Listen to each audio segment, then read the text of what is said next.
Alright, so folks, you are watching BusanKevin's channel, and yay! This is a little bit something different because for a lot of you who have been watching my channel for the past 6 months or so might not know who this gentleman is. A lot of people who watch my channel might not know who I am. So, a stranger to some, not a stranger to me. This is KansaiPj. Hello. KansaiPj. Now, myself and KansaiPj actually had a collaboration channel. 2 beers in Asia. 2 beers in Asia. Two beers in Asia. And the link is going to be below in the... And there are some classics that you should check out. There's some classics. There's several videos there. We had this collaboration channel that we started last year where we made several videos where we basically review beer and talk about beer. Sure. And then talk about living in Asia. Mm-hmm. And unfortunately, just due to the fact that our schedules were conflicting, I recently had a baby. Well, I did. My wife did. Yeah. But, you know. Grammar point there. And all of that, it's been really difficult for us basically to get together and do these shows. We decided to make a kind of 2 beers in Asia episode and put it on BusanKevin. So, and by the way, the link to this guy's channel is down below as well. Please check, because I've got like a quarter.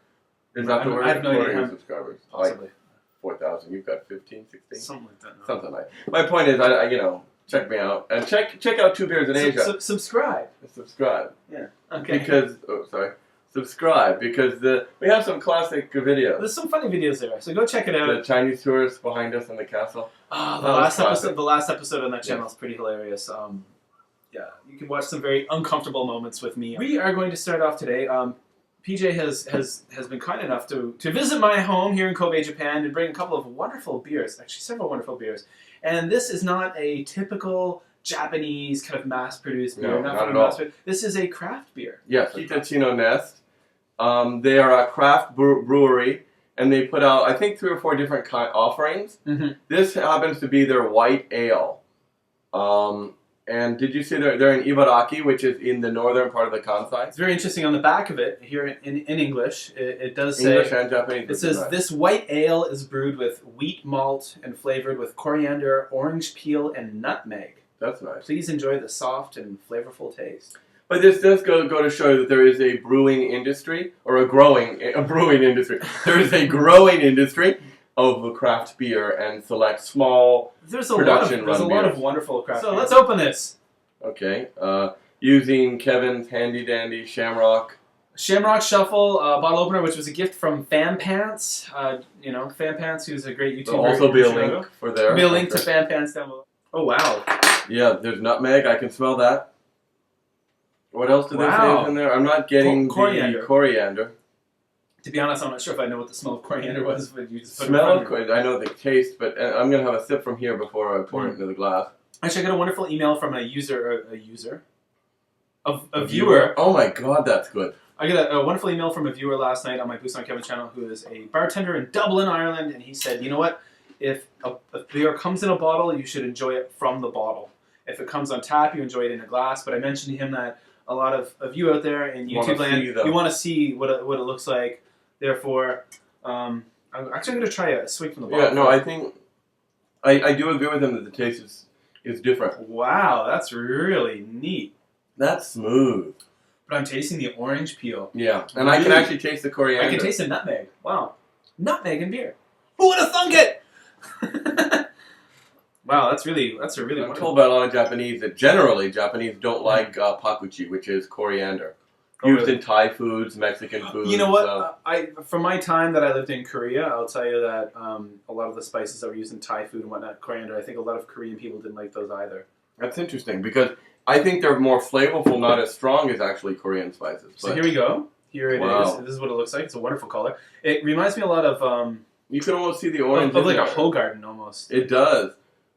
For a white beer, there are orange tones. I guess I don't need to do it twice. But why?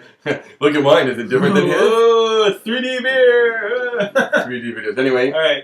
Cheers. Kanpai. I like that. I do too. It's such an interesting colorful flavor. It's easy drinking, but it's not plain. A lot of easy drinking beers are too plain. Exactly. Yeah. No, I agree. This you can drink, but when I think of like your kind of standard like Japanese mass-produced beers like Ebis, honestly, Yeah. you're always a fan of Ebis in the gold cans, The premium one. which is it's a nice beer, but But it's still, yeah. it's not a complicated taste. It's just but this is really complex, and that's what I love about craft beers. Yeah, Craft beers are just I know a lot of people are viewers, or your viewers, but hopefully soon to be his viewers. ideally, but viewers really have a fixation on Japanese beer because it's exotic and it's different. And excuse me, it is actually a very particular taste, Japanese beer. So I'm not knocking it, but we live here and it's so mass produced. It's like drinking Budweiser or Coors. Not that I'm knocking, because sometimes I want something light, and a Budweiser or Coors is very light. Japanese beers are heavier, but they have that mass produced taste. Absolutely. Asahi, Iebisu, Kirin. Whereas the what do you call it? The craft beers, which is, as I said, a burgeoning industry in Japan. Yeah. It's getting bigger and bigger. Yeah. I really like it because this is not like any of the other craft beers that we've had. There's actually a really wonderful blog out there about some teachers who live, I can't remember, maybe up in the Kanto area, have a really wonderful blog about craft beers in Japan. And they travel around the entire country touring craft breweries and writing and blogging about it. Oh, I gotta check that out. I don't. The name is eluding me right now, but I'm going to find out. I used to read it last year. Link is down below in the doobly-doo. I'll check it. And he'll check check Go Dark. And, the brewery is actually Kiuchi. Is technically the Kiuchi. Oh, sorry, brewery. yeah, it's a Kiuchi brewery. But all of them say the Kitana. What is it? Kitachino. You can probably see that on the Kiuchi brewery in Ibaraki, Japan. I gotta stop. Anyway, thank you very much. Yes. So everyone, so from now on, we're going to be doing these on BusanKevin. Maybe occasionally KansaiPj, but exactly. But we're moving them off of the Two Beers in Asia site. We'll keep that up, of course. Absolutely. And go check it out. Again, the link's below. Go check out some of our older videos. But at the end of the day, I think it's just better if we're going to pop these up sometimes sporadically on my channel. Actually, I think, to be honest, over the next few days, probably in the month of January, there's going to be several videos popping up on BusanKevin. Check it out! Check it out! All right. You obviously already are if you're watching this. Hey. Keep checking them out. Keep it on. Keep it on. Keep it on? What does that mean? Keep it up. Keep it up? You're saying our viewers have trouble keeping it up? All right. Keep watching. Keep watching. And remember, subscribe. Subscribe. All right. Later, folks. Okay.